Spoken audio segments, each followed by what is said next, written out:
Mayor Karachi barrister Murtaza وہاب نے لیاری میں girls cycling parade کا افتتاح کیا۔ اس موقع پر ان کا کہنا تھا کہ ہماری قیادت اور رہنماؤں کے خلاف جھوٹا پروپیگنڈا کیا جا رہا ہے۔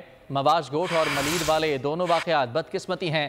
مرتضی وہاب نے ان علاقوں میں جا کر گٹر کے ڈھکن نہیں چرائے۔ کل بھی ایک سیاسی جماعت کا یوسی چیئرمین دفتر سے ڈھکن چرا کر لے گیا۔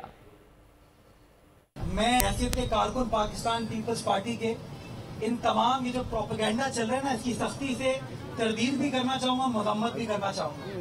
جو پروپیگنڈا، جھوٹا فیک پروپیگنڈا ہماری قیادت کے خلاف کیا جا رہا ہے، ہمارے لیڈران کے خلاف، ہمارے دوستوں کے خلاف کیا جا رہا ہے، میں اس کی مذمت کرنا چاہوں گا اور آن ریکارڈ لانا چاہوں گا یہ سب جھوٹ ہے، فریب ہے، اور اس طرح کی کوئی کارروائی کم از کم صوبہ سندھ کے اندر تو ہوتی بھی نظر نہیں آئی ہے۔ اگر کسی شخص کے پاس ہے تو اس کے شواہد لے آئے، لیکن جو دونوں واقعات ہوئے نا بڑے بدقسمت ہیں اور اس کو کوئی شخص ڈیفینڈ نہیں کر سکتا، لیکن اس کا الزام اگر کوئی شخص یہ سمجھتا ہے کہ پیپلز پارٹی کے اوپر آتا ہے تو میں سمجھتا ہوں پھر ہم سنسیئر نہیں ہیں اپنی باتوں میں۔ مرتضی وہاب نے جا کے ڈھکن تو نہیں چرائے، مرتضی وہاب تو ڈھکن بیچنے کا کام نہیں کر رہا، مرتضی وہاب تو ڈھکنوں والی بات بھی نہیں کر رہا۔ بدقسمتی کے ساتھ جب ہم بات کرتے ہیں تو ہم میں سے کوئی شخص یہ بات نہیں کرتا آئیے کس طریقے سے اس مافیا کو کنٹرول کریں، لیکن کوئی نہ کوئی مافیا سرگرم ہے اس کام میں جو کہ ہمارے لیے پرابلمز کریٹ کر رہی ہے، اور ہم سب کی ذمہ داری ہے کہ اس پرابلم کو سارٹ آؤٹ کرنے کے لیے اپنا کردار ادا کریں۔